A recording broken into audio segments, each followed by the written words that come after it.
look, for the longest of times, we've been talking about the right and wrong way to make a insert topic or trope here. However, I feel like just being negative today.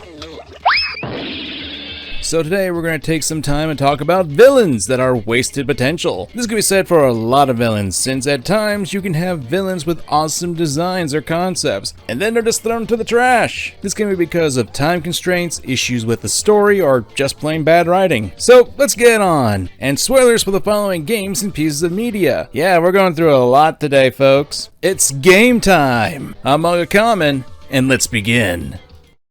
We're starting this one with probably one of the bigger offenders in recent time, and with the Five Nights at Freddy's movie finally being announced, there are ghost children possessing giant robots. Thanks for the heads up. I figured that this would be the best time to talk about the series again, and in particular, Vanny.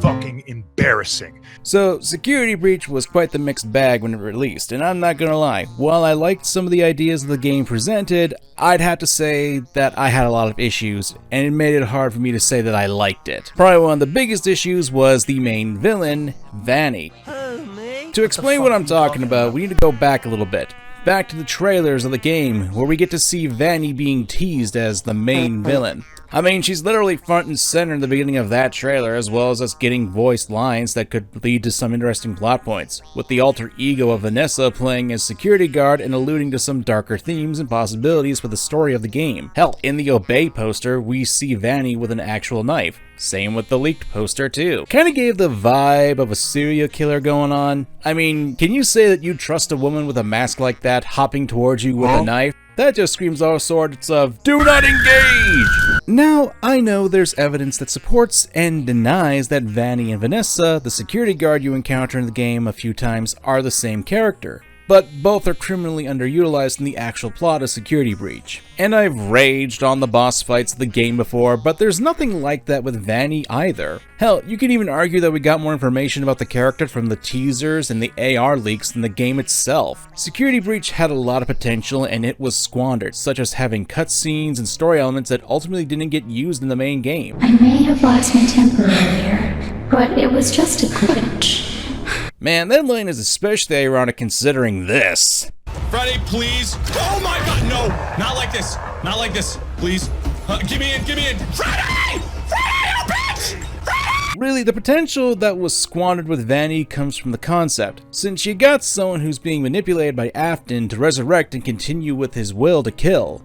This does happen, but it's off screen. Why are we doing this? Even with gameplay, she's a disappointment. She only shows up a few times and doesn't even have a mechanic like the other animatronics in the game. Hell, she's essentially an animatronic too, since she roams around a couple times and if you get seen, she begins to chase after you. There isn't anything really special about her as a chaser, aside from her not being affected by the laser gun, but for someone who was hyped to be the main antagonist, that's not really anything to write home about. And story-wise, you don't get anything outside the hidden CDs, and she doesn't have any actual impact on the story of the game. Although to be fair, there's hardly a story in the game at all. I don't know about you, but when I saw those trailers as well as how often she appeared in them, I got the idea that she was supposed to be a reoccurring threat, and would have moments with the main character Gregory to flesh out both their characters and show her being an actual threat. Shoulda, woulda, coulda, coulda, that ain't what we got. It almost feels like things were gutted from the game, and as such, it really hurts what could have been a really good villain. Her design is good, and she has a really wicked concept. A young woman being controlled by an evil spirit to kill people. Technically speaking, she is the first actual human character to be a threat in these games, well, as far as I know. And you also had this whole duality thing that could have been used with Vanessa trying to help Gregory while Vanny is trying to hunt him down. It would have made for an interesting villain for the series, as well as have a lot more interactivity when it comes to villains. Because one thing that I really do appreciate with the medium of gaming is that it has the potential for players to really interact with the villains and search for more information about the characters and story. It's one of the strongest elements that video games have in storytelling that can allow players to search out for more information, which leads into our next example. I always enjoy detective stories, and there's something about being a detective who turns out to be a villain and betrays the party when executed correctly can be a good turnabout for the story, which is what Persona 5 does with Akechi.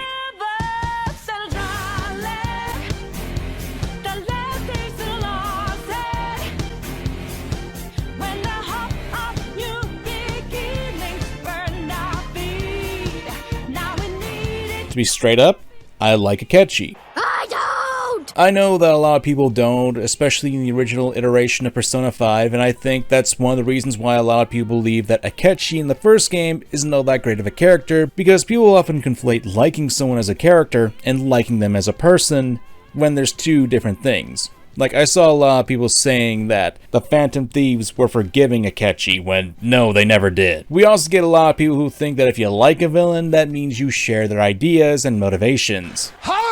I mean, if that were the case, then I would be a huge proponent of Armstrong's America of people fighting each other in the streets for supremacy. Making the mother of all omelets here, Jack.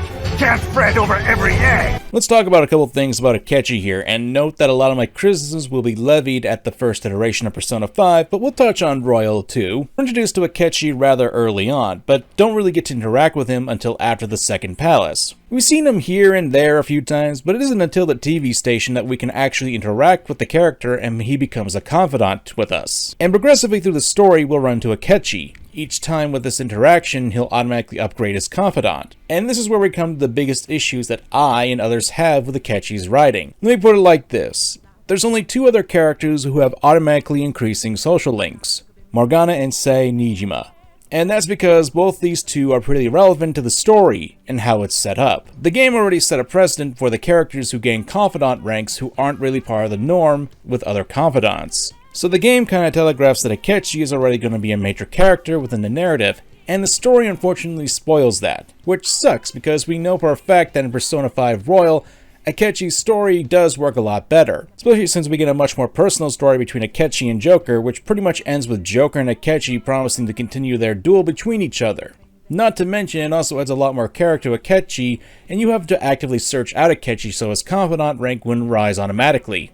Unfortunately, we don't live in a world where Akechi's betrayal wasn't highly foreshadowed and ruined the surprise. However, here's where we turn the table with Akechi. And that's with my issues with Persona 5 Royal's writing. Don't get me wrong, I can greatly appreciate the writing and how they fleshed out the character during the confidant sections that you had to actively come to him for. It feels kinda cheap to have the fake out ending where Akechi could be alive or not, and that's one of my issues. So, I'm gonna have to explain something here. While I have my issues with how Akechi's story is telegraphed, his portrayal in the original, I did find the core of his story as well as his demise on Shido's ship to be rather satisfying. Lucky to be surrounded by teammates who acknowledge you. But when it comes to the third semester in Persona 5 Royal, while I appreciate what they're doing, I feel like it misses a core element to one of the themes of Persona 5, and that's not needing people's approval. Let me lay it out for you. The approval rating that the Phantom Thieves were gaining due to the fan site, as well as the push to go after Okumura, almost got them killed. Plenty of confidants expressed how they don't have to care for the approval of the wrong people.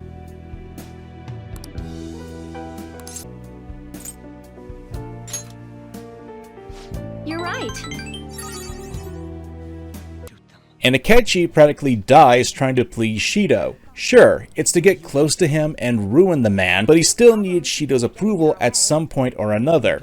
He became a tool in that regard, and was thrown away because of it. It was a bit of an ironic twist with the character and writing that showed the dangers of seeking approval of other people, especially those in power, no matter what your reasoning can be. And while there are elements to that in Royal's third semester, I feel like it extended it a bit too much. Akechi's death was a perfect note for me to end on with the character. I realize that I probably sound a bit confusing here, since I'm expressing my issues with both versions of the character in the two games. I can't help but feel this way, as I do think Akechi is a great villain and foil for the main character, but he's held back by some of the choices and erasure of a dramatic ending. That's just me though. You suck! Pokemon's no stranger to having weak villains. Hell, we talked about Lysander in a previous one. Hey, it's nice to meet you. This world is imperfect. What? If only I could wipe away the impurities. Is anybody else listening to And this? make it as beautiful as me. Pokemon was a hit and miss with villains, and some of them open up a lot of possibilities, others are thrown in the garbage.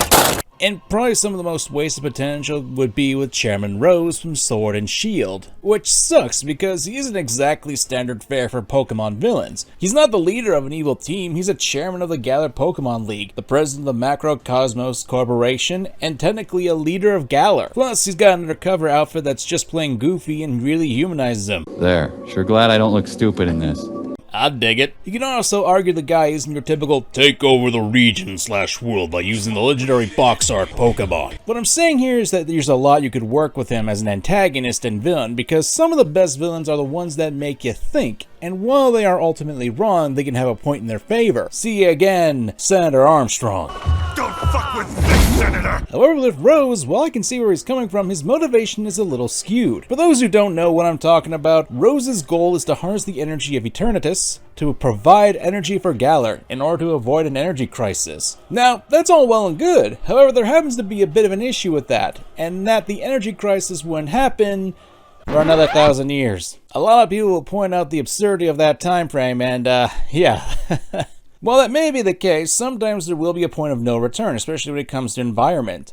And I don't want you guys thinking I'm some environmentalist nutbar, but there are issues that we have in our world now that need to be fixed before we're at the point of no return. The problem with Rose, though, is the fact that he couldn't wait a single day to enact his plans. We're shown in the cutscene with Leon that points out the logical flaw with Rose's plan, that it doesn't need to be done this second, and it's not like Leon wasn't up for doing it. Why not wait till after the Pokemon League is done with? Hell, if the main character wins, you can get an even stronger trainer to help out. Or still rely on Leon, since, well, he's a good boy. And it's actually a relatively simple fix. Just make the energy crisis a lot more urgent. Or if you want to play the what if game, let me do some crafting.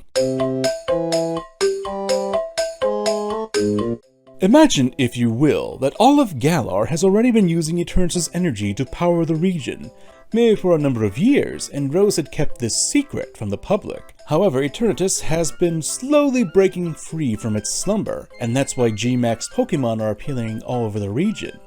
Rose doesn't know when the giant Pokemon's gonna wake up, and it's not going to be happy that it was hooked up as a free battery for an entire nation. Rose doesn't know when the big guy is gonna get up and about, but it's gonna be soon, and Rose is looking for the best of the best to quell Eternatus. So he tries to recruit Leon into this. However, Rose has to be quiet about the exact reasons why he's doing it. Let's say that it's illegal to use Pokemon as energy resources like this, especially the rarer Pokemon like Eternatus. This will put Rose into a more precarious situation, so he has big issue that Leon's the only person that can solve it. But because Leon's a stand-up guy most of the time, Rose can't really trust him that he won't be turned over to the authorities if he explains the full reasoning to him. Maybe have Rose stumble over the words he wants to use to make it seem like it's not as urgent as it is. And since Leon doesn't see the urgency in the situation, he agrees to help but still wants to go through the championship match. Rose could agree, but a little snag happens after their meeting, and Eternatus is getting ready to wake up before the championship match. And bam, you've got a more interesting villain for Pokemon. A good-meaning person who made a big mistake in the past, doesn't want the mistake to get out, but because of that, he makes the situation worse. You could still even have the match against Rose with his motivation to shut you up because you discovered the truth about his past. But hey, that's just my suggestion to fix this. There's a lot of issues with Pokemon Sword and Shield's writing other than Rose. He's just emblematic of the issue, mainly because he feels tacked on. We're not given any actual motivation to really care. We're just a kid who wants to take on the Pokemon League. I get the idea is to save the world for the player character, but it's bad. For most of the games, Leon and the adults are the ones to deal with the issues that are cropping up, and it's done off screen, with us being told, oh, don't worry about it, just take on the gym challenge, bro. Not your bra. Then saving the world just happens at the end of the story. The way the games are set up, it just feels like an afterthought, mainly because there isn't much of a story besides that in the game, and that kind of sucks. There's a lot of potential with the world of Pokemon when it comes to writing characters, and it's a shame because Pokemon has a lot of great character designs and concepts but never really capitalizes on it, and Rose happens to be one of the bigger offenders in my opinion.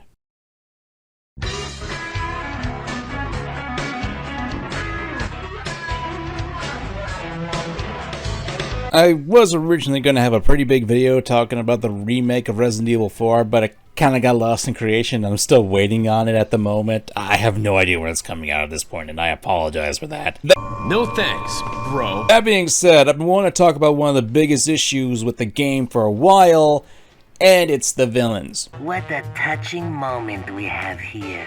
One of the better aspects that people like to tout with the game was the characters were improved, and I can agree with that for the most part. Loser! You're a loser! Since they did expand on Luis's character, even giving him a chance to be a partner with Leon in the game. Just don't get me started on Ada, please. You can stop right there, Leon. That is one hell of a greeting. However, one of the biggest issues is the villains. You see, back in the original version of Resident Evil 4, you still had these communications with Sadler and Salazar, two of the more iconic villains of the game, and they were corny as all hell. You're nothing but an extra in my script, so don't get too carried away. Your biggest scene is over. I don't ever remember being a part of your crappy script. Yeah, you're in my crappy script now. I'm not gonna say that Resident Evil 4 villains in the original were the greatest of all time. They weren't the deepest of characters, but what they did have was charm and interactivity. You're here. Why don't I introduce you to it? It should keep you busy. Can't remember the name, huh? A senior moment, perhaps. Resident Evil 4 Original was what you could consider to be a cheesy action movie. The 90s flick that would have the rugged, handsome man saving the president's daughter and kicking all sorts of zombie ass.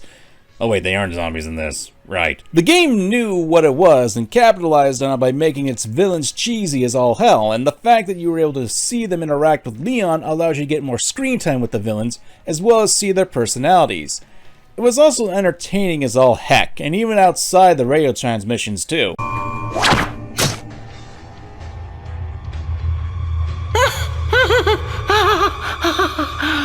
However, in the remake, a lot of the campiness was removed. You didn't really have a chance to actually interact with the villains, and they became more serious. I'm sure there are people who will say, that's part of the tone. The remake has a different tone. And yeah, you're absolutely right. The Resident Evil remakes in recent time have been taking a much more serious path with the stories and characters, removing a good number of the elements that were campy and goofy. I'm sure you can make an argument for this, and there are elements that do still remain with the goofier moments in the games. In that case, we know what we have to do. Then come, Sancho Panza! Let us rescue the Princess Dulcinea! You're gonna hurt yourself. Hey, that was my dance! But this serious tone to me did take away some of the original charm and magic that the original Resident Evil 4 had, especially with its villains. I have absolutely Really don't give a damn. If I can be honest, the villains in this remake, Village, and hell, even Nemesis in Resident Evil 3 remake weren't to my liking. Especially Nemesis. They practically murdered my boy! Look how they massacred him! No thanks, bro. Even years later, I still hate that nose on his face. Yeah, this is a short section now, ain't it? How dare you! No more games! This isn't the first time I've talked about villains in the Sonic franchise. Hell, I've even made an entire video talking about Dr. Eggman, which hardly anyone watched. But in all actuality and seriousness, Sonic the Hedgehog has a lot of villains in his time, some of which were fun, others weren't as great. I feel bad for Chaos. Such a good concept at the time and as a force of nature, but was bogged down by less than stellar gameplay choices. Then you had the Deadly Six, and I mean, there was potential there too. Oh, and don't get me started on Mephiles. I don't even want to check see if I pronounced that name right. Ugh. Really, I think we all know who should take the cake with this guy in this franchise, right? Infinite.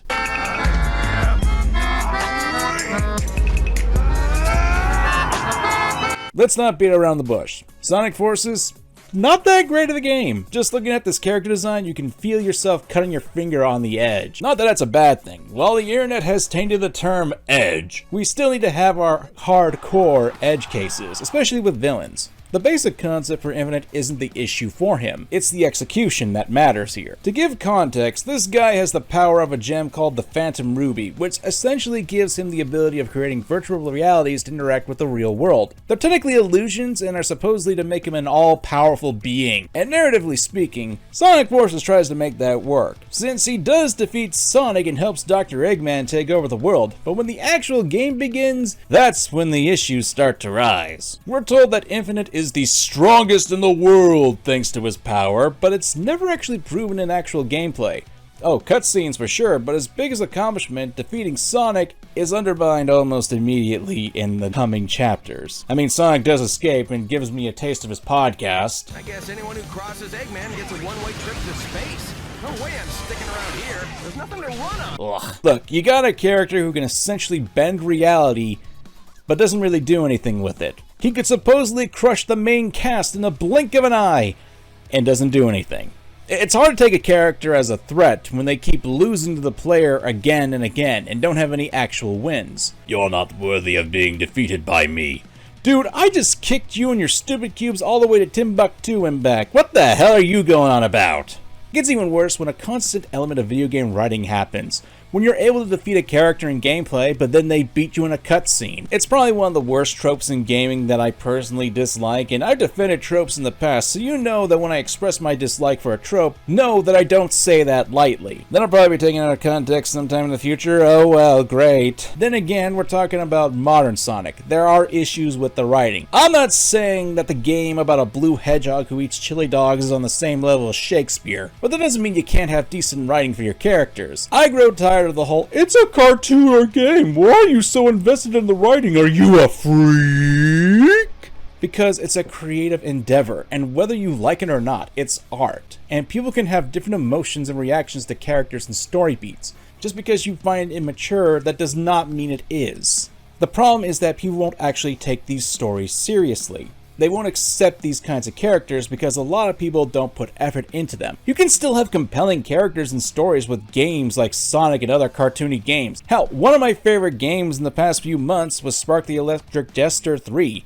and it had some really good writing, and it's a game I highly recommend, and why I'm not going to talk about it here, because not only did I not give proper spoiler warnings, but it's also that I genuinely think you guys should play it.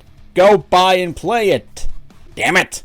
Or maybe the Klonoa games that can easily rip your heart out of your chest because of how emotional they are. I'm sorry to go on a tangent, but it's something that's been on my mind for quite a while. Ever since I got kicked in the head at the Mario movie. But there are other issues with Infinite, such as the DLC in the comic that explain his backstory. Since we learned that he was a mercenary who got his tail handed to him by Shadow and then he vowed to become the strongest. Not only is that a cliche, but it's a missed opportunity to have a connection to Sonic, which, considering that forces divided between Sonic, Classic Sonic, and the Avatar, this would have at least made some sense and could have been a driving force for Infinite to want more power and even hold a grudge against Sonic. If anything, Infinite has a more personal connection with Shadow because Shadow kickstarted the desire for power after he kicked his ass! I've also read that Infinite is supposed to be tied to the Avatar character and be sort of a parallel, but the problem with that is that the Avatar has no actual personality or depth, which in turn hurts Infinite's ability to leave an impact on the players.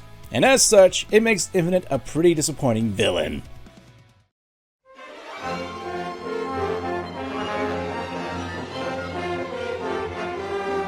I like video games. I like villains. I feel like there's a lot of villains out there that can be great, but there are elements that can hold back these villains from being really good. And I want to make it clear, I'm not saying that all these instances in this video are on the same level. I certainly don't want to make it catchy out to be as bad as Infinite. Not everything is black and white. So it should be obvious that what I consider to be bad for some characters is wholly just a subjective stance. I never want to be the objective be-all end-all, especially when it comes to my tastes in characters. That'd actually be a scary thought! Oh well, I appreciate you guys watching, and thank you very much. If you have a villain you think is disappointing, let me know down below. And hey, if this video gets 10k likes, I'll do a much better video about robot villains. I feel like I need to do a much better job with that one, especially with this scene. Gotcha, bitch! Now I've got your... So, be sure to like the video. Thanks for watching. I'm MangaKamen, and catch you later. Bye bye!